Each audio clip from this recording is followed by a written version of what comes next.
Kāpēc mani paņēma? Es biju Latvijas armijas aviācijas pulkā, kara aviācijas skolā, obligātajā kara dienestā.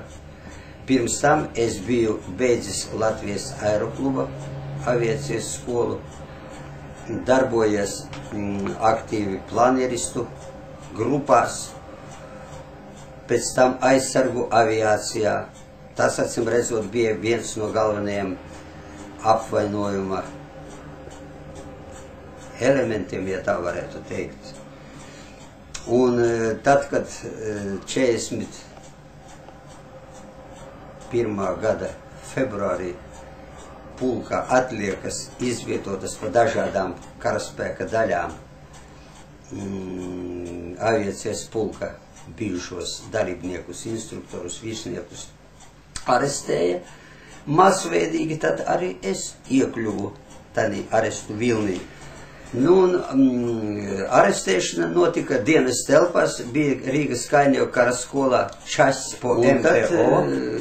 Arestēja mūs vienkārši no rīta ienāca tas politruks un pateica, aiziesim te drusciņu štābu.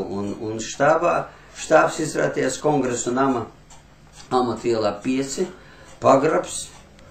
Un tur sākās spīdzināšanas, pratināšanas, lai stāsta pirmkārt, kādi mums bija uzdevumi pret strādnieku šķiru un citi stulbāki jautājumi viens par otru. Un dažādas mocīšanas un badināšanas un bez ūdens un pie gaismas un bez miega un, nu, sakot, viss tas ir, kas aprakstīts visās represēto liecībās, tas viss mums bija iziets Kongresu namā, tādī Amatielā 5, ja? Tur toreiz bija armijas čeka. Flote bija izviedota tādī Bastija bulvāre, tur kaut kur pie teātra netālu. Un vēl dažādās vietās bija iekārtotas spīdzinātavas. Un uz centrālu cietumu mums aizveda tikai tad, kad jau bija viņiem sastādīts materiāls, uz kuru mēs bijām spiesti bijuši parakstīties. Kopā ar mani bija Jānis Ķergalvis, Werners Vidiņš, Adumāns Arvīts, Ansols Alberts, citus es neatceros, grupā bija kādi 11 cilvēki. Ķergalvis Jānis jau miris ir, Vidiņš Werners vienīgais, kas vēl palicis, no tā ešalona, kurā mūs aizveda uz Kožvu Pečoru, ešalonā bija 2400 cilvēku. Izpētot visus radurakstus pēc tās grāmatas angļu valodā, kas izdota, šie uzvārti apsūdz. Tur es izpētīju to grāmatu un konstatēju, ka no tiem 2400 cilvēkiem palikuši tikai 3. Mēs bijām Ķergalvis Jānis, Vidiņš Werners un... Nu, un aizveda mūs pēc tiesas pēdiņās. Tā tiesa bija fiktīva, protams, nu, tur salasījās. Tulks bija galīgs nemākuļs, ja viņš ar nolūku bija tāds ielikts tur. Tiesas priekšsēdētājs bija kaut kāds pulkvedis Korsunskis. Pēc tam izrādījās, ka viņš pats arī bija iekļuvis lēģerī. Lēģerī iznāca sastapties ar Višinska labo roku Roginski.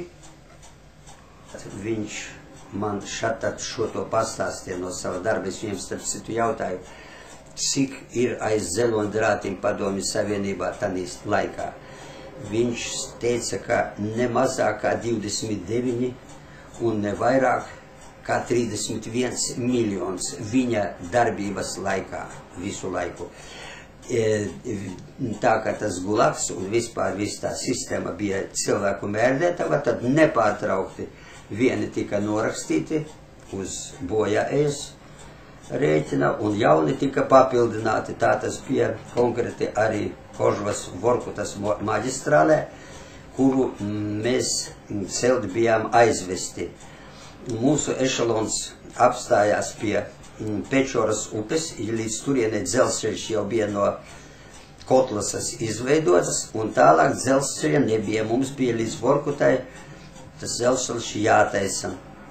Vēl bija agris pavasaris tur, un zina kājām, cik kurš spēja aiziet, to tālāk zina, kurš nespēja to vai nu, ja tas ir gājiena laikā, atšāva, jeb atstāja, ja sasniegta kolona bija, kāda kolona ceļa, tur, teicam, jau bija jau tur apmetne, ja? Nu, un tā attieksme pret mums bija ļoti interesanta. Piemēram, Rīgas centrālā cietumā laulības riņķus, gredzenus, kurus nevarēja nomaukt, pārsvarā tie bija grādi laulības riņķi, ja? Tad tos neņēma nost ar varu, tur nekādas mākslīgas noņemšanas paņēmieni netika pielietoti. Bet konvojs, kad zina pa to tundru, ja nevarēja, redzēja, ka kādam ir gredzens uz pirksta, un viņš tur sākumā brīdināja, kā jau visus ir viens solis pa labi vai pa kreisi, tiks ierocis lietos bez brīdinājuma. Tad tādu, kam ir gredzens, izejot, teiksim, tur dabisko vajadzību kārtošanai, atšāva, to gredzenu ar visu pirkstu nogrieza.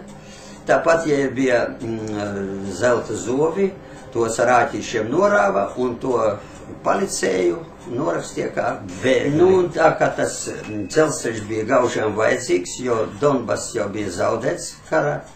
Sākums jau bija, momentā bija vācieši ieņemuši Donas basēnu, ogles bija vajadzīgas gan Ļeņingradai, gan Maskavai, un Vorkutā un Intā ogles bija, bet izvest viņas nevarēja, jo nebija dzelzceļa. Tad to ceļu taisīja dienām naktīm, tur cilvēki, ziniet, netika rēķināti nekādā vērtībā. Kriminālisti bija apbruņoti ar rungām un sita cilvēkus līdz pēdējam, ja viņš tur nespēja kā saļima, viņu turpat uz vietas piebeidza, ne tur birkas sēja, ne tur apglabāja, tur polāra lapsas viņus vazāja, sevišķi, kad iestājas polārā nakts. Tas 41. 42. gada ziemā cilvēki tika, nu tas bija apbrīnojami, tā bija elle zemes virsū. Un tur aizgāja viss mūsu ešalona labākie cilvēki bojā. Starp tiem bija lauksniecības kameras priekšētājs Zērve, tāds varbūt ziniet Rudolfs, kas Ulmanim vēl pasniedza valdības apbalvojumu, viņš bija nofotografēts literatūra un mākslā jau stipri pēc kara, tā fotografija bija. Nu, satiksmes ministrs Kāpos un virsnieki un zejnieki un Vilis Cedriņš un Līgotņi Jēkabs un, nu, vārdsakot, visa inteliģence un visi labākie Latvijas spēki tika tur nopendēti, taisnību sakot. Nu, un tad, pēc tam, tad nākošā gadā tur atbrauca, tur sēdiet kaut kāda komisija un sāka interesēties, ka briesmīgi liela mirstība, jau lazaretes dodibināta, līdz lazaretes, piemēram, es biju nokļuvis 1500 cilvēku barakās, izvietoti bija pusotri tūkstoši cilvēku, tā mirstība bija diennakti 80 cilvēku caurmērā. Tā tur, sēdiet, pagāja man kā elle, ziniet, kā bija no vienas lazaretes uz otru, un tad, kā līdz ko paliek labāk, atkal uz trasi, un no trases, cik ilgi var izturēt, atkal veselība sākumā man bija apbrīnojami stipra. Pirmajā vasarā vēl līdz ko mēs tikām aizvesti vēl, mēs nezinājām, ka pēc dažiem mēnešiem mēs neņemam visu to nopietni, mēs domājam, ka vācietis sagraus šito briesmu, un mēs tiksim atkal uz brīvām kājām. Un mēs nezinām, ka pēc dažiem mēnešiem jau mūsu kauliņus vazās polārlapsas pa tundru,